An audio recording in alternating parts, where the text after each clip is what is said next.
Bonjour à toutes et à tous, j'espère que vous pouvez bien m'entendre malgré les bruits des vagues. Je suis de retour à Volaetz-sur-Mer. Si vous suivez cette chaîne, vous vous souvenez peut-être que je suis déjà venu il y a quelques temps sous un temps gris et là je suis de retour aujourd'hui sous une belle lumière avec vraiment un lever de soleil là, qui s'annonce très prometteur. Et je suis revenu notamment pour faire une photo bien particulière. Le sujet de la sortie de cette semaine, c'est justement l'avantage de photographier localement. En effet, lorsqu'on a des spots photos pas très loin de chez soi, c'est vraiment un avantage parce qu'on peut venir s'y rendre régulièrement et profiter des meilleures conditions. C'est le cas aujourd'hui puisque j'avais en tête, depuis la dernière fois que je suis venu ici, de faire cette photo. La dernière fois que je suis venu, j'étais venu ici, j'ai fait une photo de l'endroit où la Durdan se jette dans la Manche avec la falaise derrière. Et bien mon objectif aujourd'hui, c'est de profiter du soleil pour faire la même vue, mais cette fois-ci avec le soleil. Voilà, j'ai vraiment très froid. Avec le soleil qui vient éclairer la falaise et l'eau au premier plan. Donc je me suis installé comme ceci. Je vous montre ça en détail.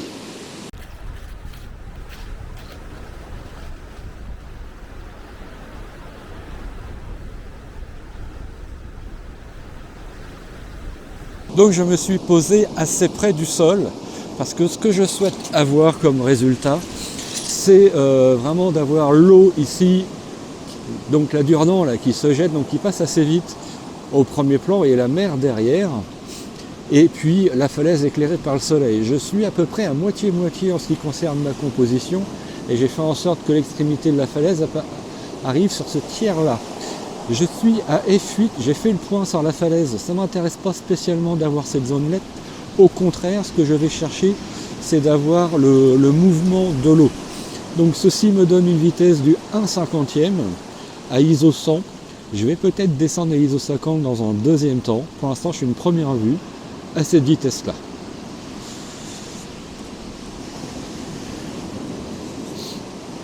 Alors,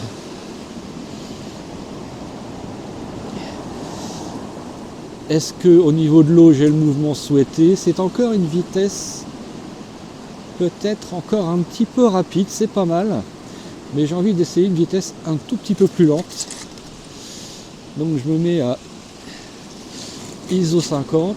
Et là, je suis au 25e et je pense qu'on devrait être pas mal. Alors là, j'ai un petit problème. Je vais légèrement descendre ça, donc j'arrive au 30e. Je refais mon point quand même, j'aime bien vérifier mon point. Voilà.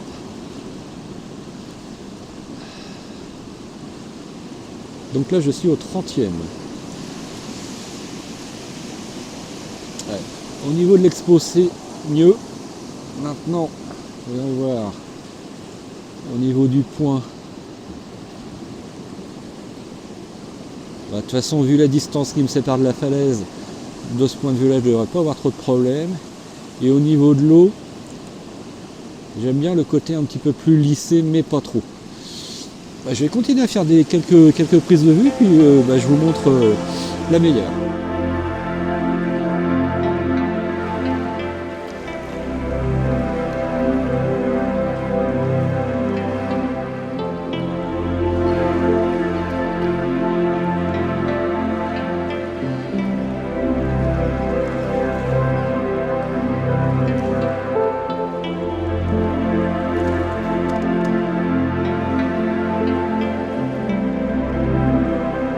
Ici, je me suis installé sur une deuxième vue qui est plutôt sympa. On a vraiment une très jolie lumière là, qui vient de juste derrière la falaise, là, avec encore un petit peu de matière là, dans l'atmosphère, avec aussi une belle couleur au niveau du ciel. Là.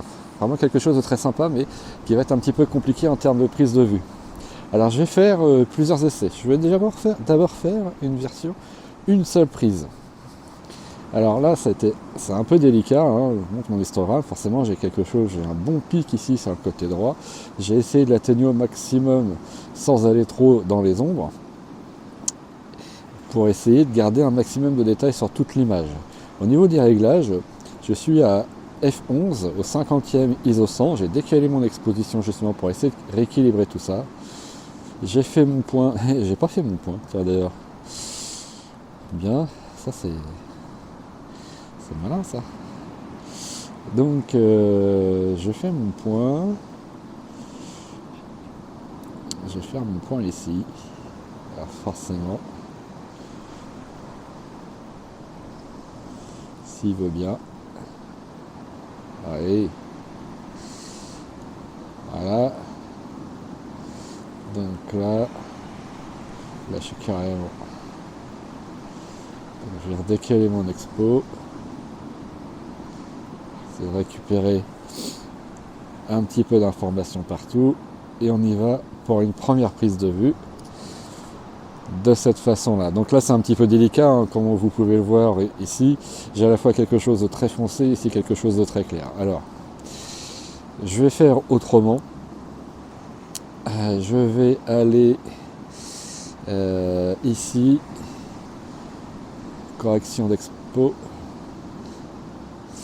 Et donc, je vais faire un bracketing d'exposition entre -1 et +1. Tac. Ce qui va me donner donc 3 vues. Une sous-exposée, une avec cette exposition là et une légèrement surex. On va voir si ça va suffire. Pour le moment, j'ai envie quand même de contrôler un petit peu mon histogramme. Bon, on va la tenter comme ça. Donc là l'appareil a fait 3 prises de vue l'une derrière l'autre. Donc ça c'est la version un peu surexposée. Donc là au niveau du premier plan on est pas mal. Bon, le ciel est un peu cramé. Là une version exposition moyenne, encore un petit peu de surexposition dans le ciel. Et là, donc là on est clairement sous-exposé au premier plan, mais beaucoup moins surexposé dans le ciel.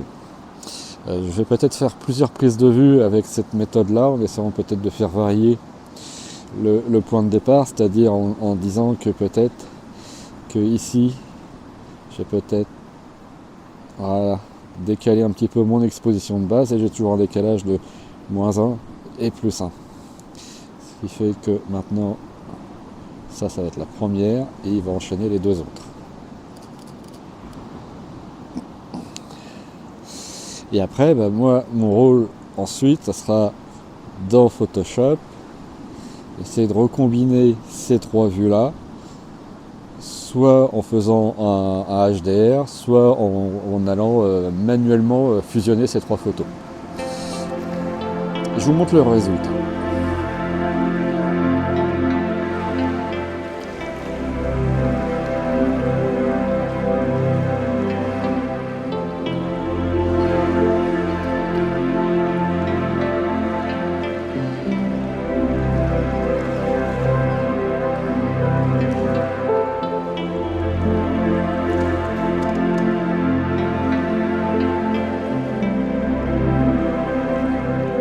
Donc je voudrais revenir sur le sujet de la vidéo d'aujourd'hui qui est l'avantage de photographier localement.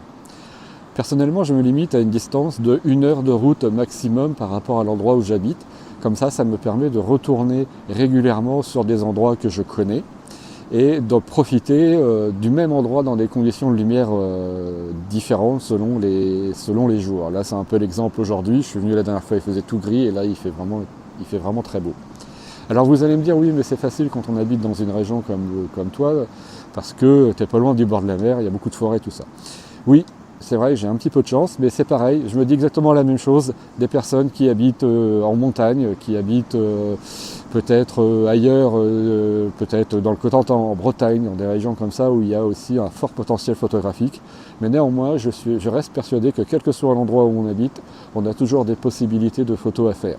Il suffit simplement de regarder le paysage d'un œil différent, d'un œil du photographe, c'est-à-dire qu'on ne va pas le regarder en passant simplement. On va essayer vraiment d'analyser ce qu'on a devant nous et essayer d'en tirer le potentiel photographique qu'on peut voir. Et ça, je pense qu'on peut le trouver dans un grand nombre de paysages. Donc quel que soit l'endroit où on habite, il y a toujours moyen de faire des photos. C'est juste son regard qui doit évoluer.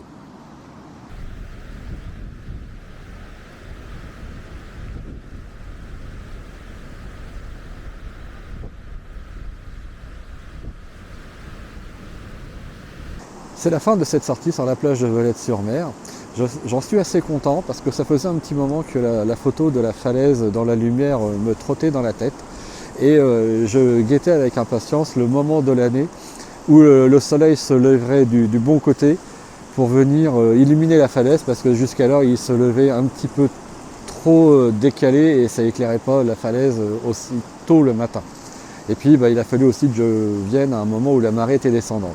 Donc c'est l'avantage de photographier localement, c'est qu'on peut revenir facilement au même endroit et profiter des meilleures conditions. Pas besoin d'aller à l'autre bout du monde pour faire des photos qui nous plaisent.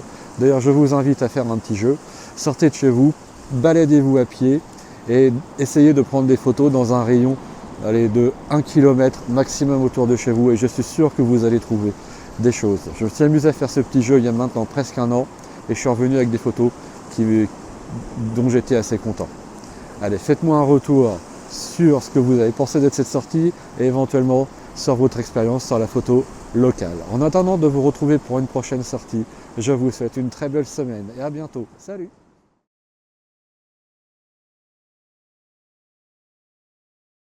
Voilà donc un autre avantage de photographier localement, c'est qu'on peut se rendre régulièrement sur place afin de corriger des choses qui ne nous ont pas plu la fois où on était venu précédemment. C'est exactement mon cas aujourd'hui, puisque je suis donc de retour sur la plage de Veulettes-sur-Mer pour essayer d'améliorer la prise de vue de la falaise que j'ai faite l'autre jour. Je vous montre ça.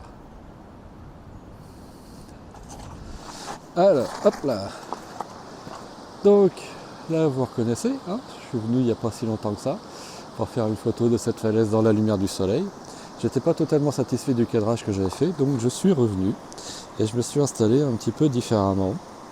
Donc cette fois-ci, j'ai sorti le 100-400. Je suis à 170 mm, j'imagine. Et donc je me suis mis beaucoup plus près du sol pour arriver à faire une vue comme ceci.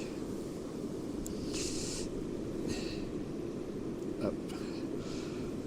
Voilà, alors l'idée c'est donc d'utiliser la longue focale pour aller vraiment chercher la falaise et flouter le plus possible le premier plan. Ça c'est ce qui m'embêtait un petit peu la première fois, et je vais essayer de minimiser au maximum la bande de mer qui est là. Il faudrait presque que je me mette un petit peu plus bas. De toute façon, je vais en profiter. J'ai encore un petit peu de temps pour la lumière, donc je vais faire plusieurs essais. Là, j'ai une première photo, donc à f8. J'ai descendu au maximum mes ISO pour ralentir au plus le temps de pause. Je suis au 50e. J'ai compensé mon exposition pour avoir un histogramme avec pas mal d'informations sur le côté droit. Et puis voilà, là je suis au 60e, je fais une nouvelle prise de vue. Voilà, et je vais essayer de voir si je peux pas me mettre encore un petit peu plus bas pour minimiser encore cette bande. Je me mets en place et je vous montre ça. Donc j'ai essayé de m'installer le plus bas possible afin de minimiser la bande de mer. Voilà, l'idée c'est un peu d'obtenir ceci. J'espère que vous pouvez bien voir. Donc, faisant en sorte d'avoir le moins de mer possible, je n'ai que la rivière. Et donc c'était ça un petit peu l'idée, c'est de donner l'impression que la falaise est au pied de cette rivière. Alors l'inconvénient en me mettant plus bas, forcément, c'est que j'ai un petit peu plus de galop au premier plan.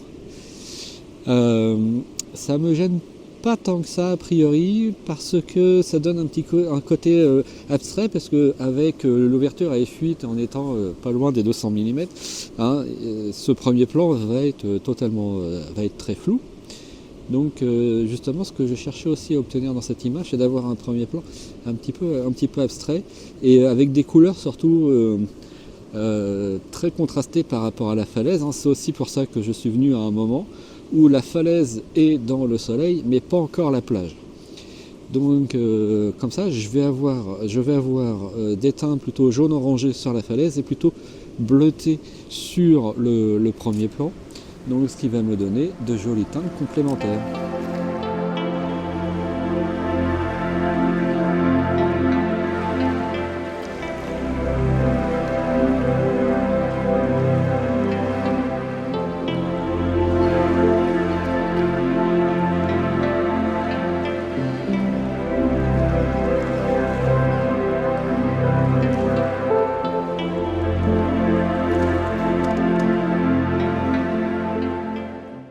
Donc voilà la dernière série d'images qui conclut cette vidéo au sujet de l'avantage de photographier localement. Vous pouvez voir qu'ils sont nombreux.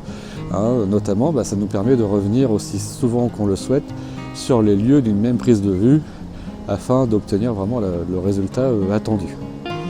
J'espère que cette petite vidéo vous a plu et que les photos qui l'accompagnent également. Si c'est le cas, n'hésitez pas à mettre un j'aime sur cette vidéo. Si vous découvrez cette chaîne, abonnez-vous, commentez, partagez. En attendant de vous retrouver pour une prochaine sortie, je vous souhaite une très belle semaine et à bientôt. Salut!